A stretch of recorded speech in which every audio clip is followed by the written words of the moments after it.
feel compelled to share. Matter of fact, it's one of my favorite scriptures. Acts chapter 13, verse 36 reads this way. It simply says, "For David, after he had served his own generation, by the will of God, fell on to sleep, and was laid to his fathers."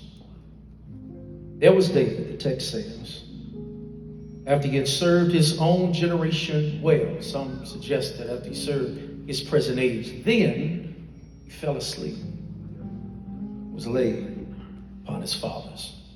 For a few moments, I just want to simply share those words of eulogy and words of comfort today. I want to talk about what it means to serve well. As we come today, this is a hard day, and as we admit, this is a difficult time. One, if we are all honest, we do not want to be here. As a pastor in person, we would prefer not to be spending moments here to celebrate a life that we wish was continuing on. It is true that when you meet Wayne Howard, you meet a friend for life. And I too can attest to that, not only as his pastor, but someone who considered him a friend. Each of you here understood his role and his responsibility. I admire what has been stated. I mean, we cannot overstate the obvious. He was a servant. He was someone that loved God, loved his people, loved his family. And as you think about that, my brothers and sisters, it ought to challenge you and I to understand that this is not just a life that we should admire, but perhaps it's a life we ought to mimic.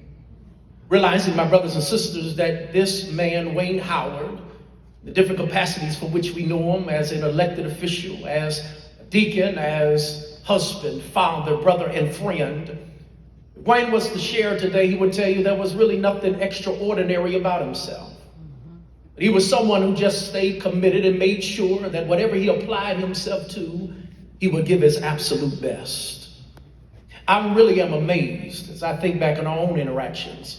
You too should be as well, to see the various things that Deacon Howard was able to achieve. See how he was able to continue to lift things in the various capacities for which he did. But there is one term that we hear that has been so reticent today.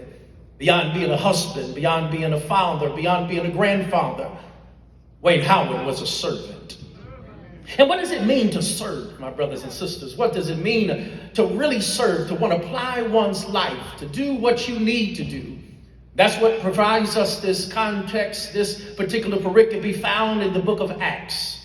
The writer of the book of Acts is lifting out the history, the chronological movement of the synergy and the birth of the church. It is here in Acts chapter 13.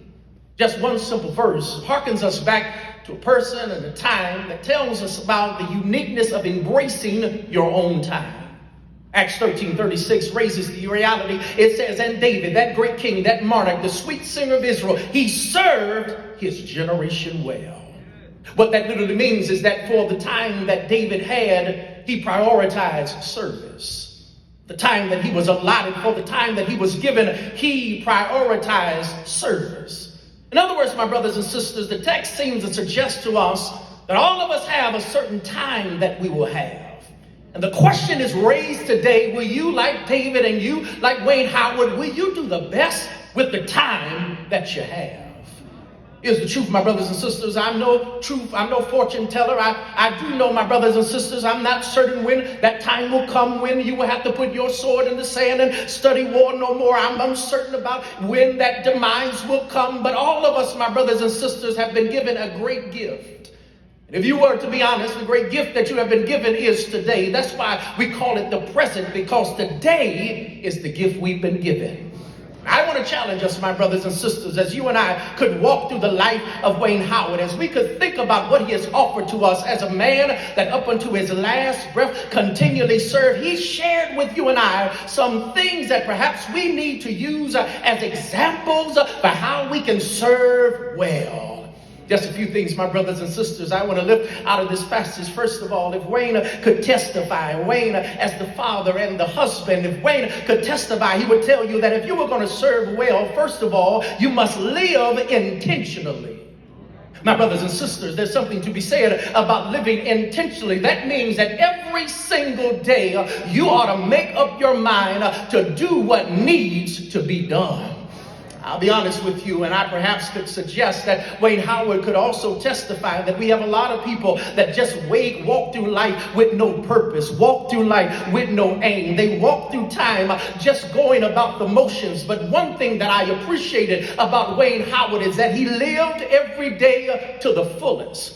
No matter what was thrown his way, no matter what happened that came, one thing I can truly appreciate is that he was intentional in how he lived. He's one that I began to marvel and hope to mimic. To see him as a husband, to see him as a father, to see him as a state rep, to see him as an entrepreneur. How in the world could you manage all of those things? How could you juggle those things and not let any balls drop? He would tell you is that you've got to be intentional about how you live.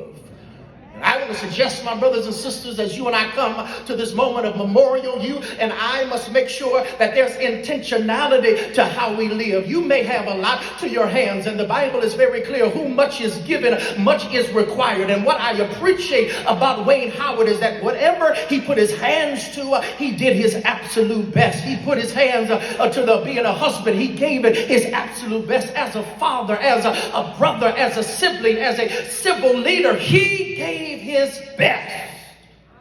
Maybe, my brothers and sisters, how you and I ought to mimic a life that served well is we ought to, number one, live intentionally.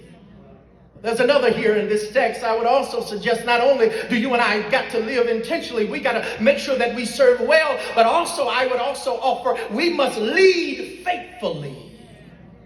Because it's more beyond just how you live, but God graces many of us with the perspective and the mantle of leadership. Leadership, my brothers and sisters, is not an easy road. It is a crown that's heavy. It is a work that is hard. And one thing that I appreciate about Wayne Howard is that he was not afraid of the mantle of leadership. One of the things, my brothers and sisters, none of us in this room would have ever considered it a knot. We would have never thought anything less of Wayne Howard when he got into his health conditions and things moved from worse to worse and had to lose legs and had to lose mobility. None of us would have been angry with Wayne if he said, I believe my time is over. I don't believe that I can lead anymore. But he did not allow those moments, those pains, those problems, those losses, those disabilities to stop him from being faithful. The reason I can shout and celebrate him today, Sister Howard, is because I know many people who get a little cold and quit. I know many people who have a little opposition and quit. There's something to be said about being faithful in your leadership, being faithful on good days and faithful on bad days, faithful when people approve of you and faithful when people have something bad to say, something about leading faithfully. I want to challenge all of us here. But if you're going to lead, lead. Unfortunately, the reality, we live in a time and place where we got too many people that's scared to lead. We got too many people that's pandering for votes and scared to do the right thing. One thing I appreciate about State Representative Howard is he had his convictions and he was faithful in how he led. These divided times, we need people that want to lead. We need people that still stand for righteousness and still stand for what's right. It may got to be popular, but we are called to be faithful. Hear me, my brothers and sisters. Whenever we make it in like Wayne Howard has made it in, we're not going to hear, well done, thy good and successful servant. That's not what it's called. He's going to say, well good, thy good and faithful servant. Lead faithful. I want you to know today, my brothers and sisters, that if you don't do anything else, be faithful where you are. Don't allow trouble and trials and situations to cause you not to be faithful. Wayne led faithfully. He lived intentionally, my brothers and sisters. He led faithfully, my brothers and sisters. But then thirdly, he loved compassionately. When you had Wayne as a friend, you was a friend. When Wayne had adoration and love and reverence for you, he loved you all the way through. He was an epitome of what Scripture says, a friend all the way to the end. A friend loveth at all times. That word all is a little confusing for some people because that word all is comprehensive. It means at all times. It means at all moments. It means at all situations. And many of us can attest that we haven't just gone to Wayne Howard when things are going well, but when things were not going well, he still loved us unconditionally. He had to speak truth to us and had to remind us that we can do better. But there's something about a love love that surpasses even things that we can understand. And I want to suggest, Cassandra, maybe you know him more intimately than us. You know the compassionate love of Wayne. You saw him in those difficult moments. You saw the pain, and you saw him still love regardless. And maybe, my brothers and sisters, that's what you and I ought to embody. Maybe that's something that we ought to get. That's a word that we don't utilize in today's culture anymore. The word in today is divisiveness. The word today is hate. The word today is you get your tribe and I'll get my tribe. You do your thing and I'll do my thing. But there's something about a love that transcends those kind of differences. I appreciated a few moments. I had an opportunity to go up to the state capitol, and I was there representing Augusta for Augusta Day. And I would love to see how Wayne Howard would work the room. He would always talk to both sides that he would talk to. He had a friend on both sides. He understood the larger reality because love is unconditional. My brothers and sisters, the reality for you and I is how compassionate is your love. How empathetic is your love. Text says, and David served his generation well.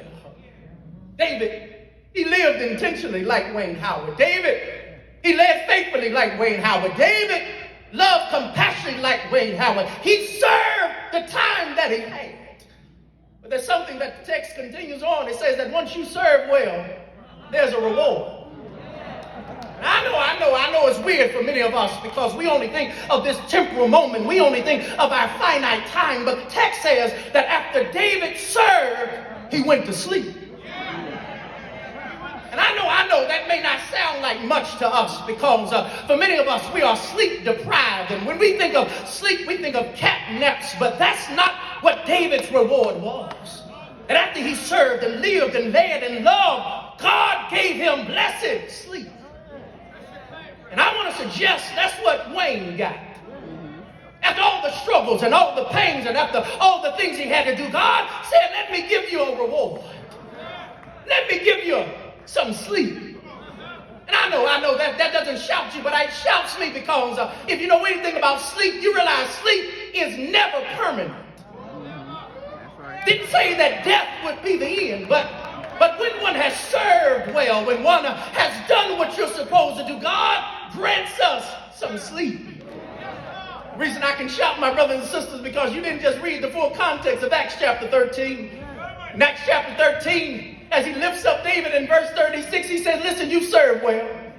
But he slept and he's laid upon his ancestor. But there's one that's going to be able to give him the strength. There's one that's going to be able to help him and raise him up. There's one who's going to sacrifice everything so that the sleep he takes won't be permanent. I wish I had time. And I know we've all spent our moments here, but that's all that happened is that God granted Deacon Howard some sleep. He looked at him and saw the work he's done and said, Deacon, you got to sleep. He saw the works that he had to do, the pain he was enduring, and God said, I need you to sleep. But before you sleep, I need you to get some things ready because, Wayne, I know that you deal with furniture and homes, so I know you're used to going to people's houses and measuring out carpets. But, Wayne, I got another address I need you to check out. This address, Wayne, I don't need you to go ahead and bring your furniture. It's already furnished for. Wayne, I don't need you to check the carpet because the road is paved with gold where I'm sending you. I need you to get you some sleep. Because there's a place, my brothers and sisters, that was already laid up on the other side of him. He says, I'm going to give you a place. There's a mansion that's got rooms that you're going to be in. And also, Wayne, since I know you like to dress, and I know you like to put on nice clothes, I know you do uniforms, I know you're used to wearing dapper stuff. He said, well, Wayne, there's only one requirement. There's only one dress code where you're going. You don't have to wear a three-piece suit there. You don't have to wear a nice tie. You don't have to have gator shoes on. No, there's a robe that you get to wear this time, Wayne. And this time it's not a robe of mourning, but it'll be a robe of celebration. Somebody can testify. That's why, my brothers and sisters, when we think about this day, it's hard and it's difficult. But here's the good news. He's in a place where there is no more trouble. He's in a place where there is no more pain. He's in a place where he's wearing his own robe. All right now. I know. But I thought it was interesting. As I noticed His district was 124. He loved District 124. He served District 124. He gave District 124